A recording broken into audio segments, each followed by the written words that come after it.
அரசியல் பார்வையாளர்கள் அனைவருக்கும் வணக்கம்ங்க. இந்த வீடியோவில் எதை பற்றி பேச போகிறோம் அப்படின்னா, கடந்த ஒரு 6 மாத காலமாகவே பார்த்தீங்கன்னா, நாம் தமிழர் கட்சியோட செயல்பாடுகள் அந்த கட்சிக்கு பார்த்தீங்கன்னா, அது அழிவு காலத்தை ஏற்படுத்துமா அப்படின்றத பற்றி தான் பேச போகிறோம்.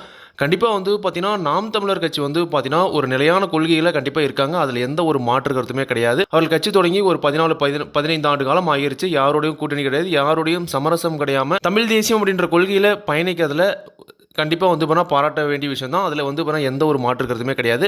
ஆனால் தாவேகா அரசியலுக்குள்ளே என்னைக்கு வராங்க, அதாவது தமிழக வெற்றிகளின் தலைவர் விஜய் அவர்கள் என்னைக்கு அரசியல் கட்சி தொடங்கி அரசியல் பயணத்தில் எப்போ வராரோ அன்னைக்கே பார்த்தீங்கன்னா முழுக்க பார்த்தீங்கன்னா அவங்க திராவிட சித்தாந்தத்தை எதிர்க்கிறத விட்டுட்டு தாவேகாவை முழுமையாக எதிர்க்கிறத குறிக்கோளாக வச்சிருக்காங்க அப்படின்னு தான் சொல்லணும். குறிப்பாக பார்த்தீங்கன்னா நாம் தமிழர் கட்சியோட கொள்கை பரப்பு செயலாளராக இருக்கக்கூடிய சாட்டை துரைமுருகன் அவர்கள் அவருடைய யூடியூப் பக்கத்தில் ஒரு கடைசியாக ஒரு 2 மாதத்தில் விஜயை பற்றி மட்டுமே, அதாவது தாவேகா தலைவர் விஜயை பற்றி மட்டுமே குறைந்தது ஒரு 50 வீடியோவாவது வெளியிட்டிருப்பாரு.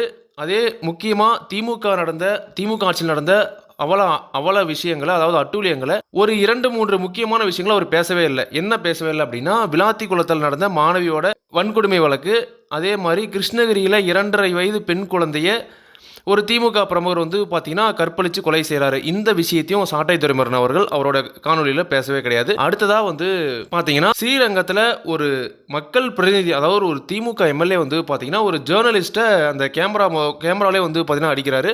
அந்த அலறல் சத்தம் கூட நம்ம எல்லாருமே பார்த்துருப்போம்.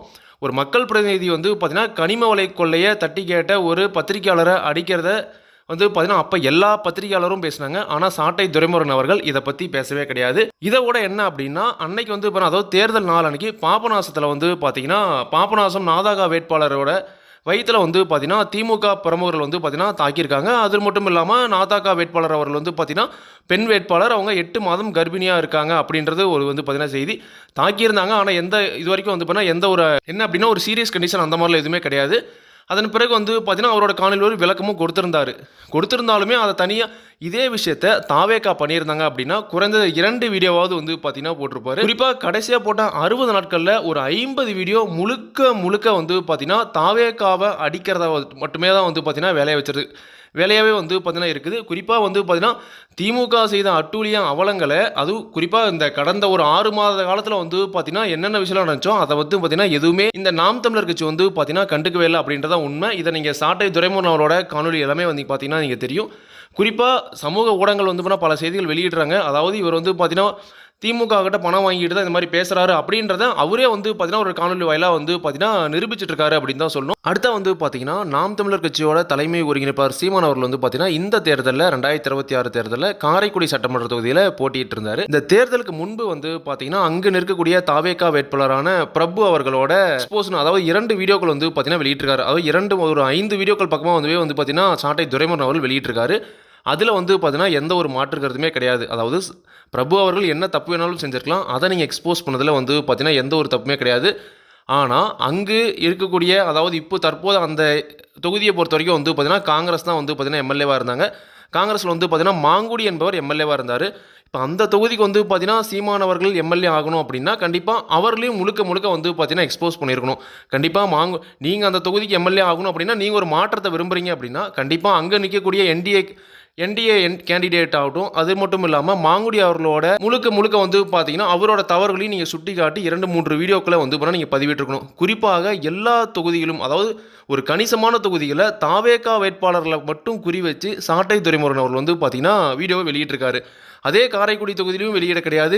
அது மட்டும் இல்லாமல் ஆர்கே நகர் தொகுதி ஆகட்டும், இன்னும் பல தொகுதிகளில் தாவேகா வேட்பாளர்களை மட்டும் குறிவித்து பண்ணியிருக்காரு.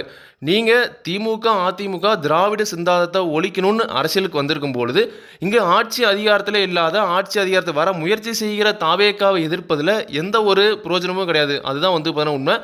இங்கே இருக்கக்கூடிய களத்தில் இருக்கிற திமுகவை எதிர்த்து அரசியல் பண்ணாமல் கடந்த 1 வருட காலமாகவே தாவேகாவை அழிக்க வேண்டும், தாவேகாவை பார்த்தீங்கன்னா வளரக்கூடாது, அரசியல் புரிதல் இல்லை அப்படின்றத நம்ம ஒரு கருத்தாகவே நம்ம எடுத்துக்கிட்டாலும் அப்படின்னா கூட நீங்கள் அதிகாரத்தில் இருப்பவர்களை எதிர்த்தா மட்டும்தான் நீங்கள் ஆட்சிக்கு வர முடியுமோ தவிர ஒரு அதிகாரத்திலே பார்த்தீங்கன்னா வரல எதிர்க்கிறதுனால பார்த்தீங்கன்னா நீங்கள் ஆட்சிக்கு வரப்போகிறதும் கிடையாது. மக்கள் இடத்துல இது வெறுப்பை தான் பார்த்தீங்கன்னா சம்பாதிக்கும்.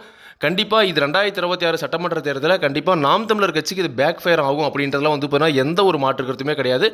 கண்டிப்பாக ஒரு பொதுமக்களுக்கே, அதாவது நாம் தமிழர் கட்சியின் விரும்பிகள் அல்லாத ஒரு பொதுமக்களுக்கே பார்த்தீங்கன்னா நீங்கள் தாவேகா தலைவர் விஜய் அவர்களை பற்றின ஒரு காரணமே இல்லாத விமர்சனம், அது மட்டும் இல்லாமல் உங்களோட கொள்கையே மறந்து நீங்கள் ஒரு தேவையில்லாமல் ஒரு கட்சியை போட்டு வந்து பார்த்தீங்கன்னா தொடர்ந்து விமர்சனம் பண்ணுறது வந்து பார்த்தீங்கன்னா கண்டிப்பாக ஒரு பொதுமக்கள் இடத்துல உங்கள் மத்தியில் வந்து பார்த்தீங்கன்னா ஒரு அதிருப்தியை தான் வந்து பார்த்தீங்கன்னா உருவாக்கும். நீங்கள் வந்து பார்த்தீங்கன்னா எங்கள் கொள்கையில் தெளிவாக இருக்கிறோம், கொள்கை கூட்டம் அப்படின்றீங்க. அப்போ நீங்கள் ஏன் வந்து பார்த்தீங்கன்னா தாவேகாவை கொள்கை இல்லாத கூட்டன்றீங்க? கொள்கை இல்லாத கூட்டத்தை கண்டு ஏன் நாம் தமிழர் வந்து பார்த்தீங்கன்னா அஞ்ச வேண்டும் அப்படின்ற ஒரு முக்கிய கேள்வி எழுது. திமுக அதிமுக வந்து பார்த்தீங்கன்னா திராவிட சித்தாந்தம், இந்த மண்ணுக்கு வந்து பார்த்தீங்கன்னா திராவிட சித்தாந்தமே வந்து பார்த்தீங்கன்னா ஒத்து வராது, நாங்கள் தமிழ் தேசியம் அப்படின்றீங்க. முக்கியமாக தாவேகாவை கொள்கை இல்லாத கூட்டம்னு வந்து பார்த்தீங்கன்னா விமர்சிக்கிறீங்க, தற்குறின்னு சொல்கிறீங்க. அப்போ அவங்கள பார்த்து நீங்கள் பயப்பட வேண்டிய அவசியம் இல்லையே. உங்களோட கொள்கை கட்டமைப்பு இருக்குது.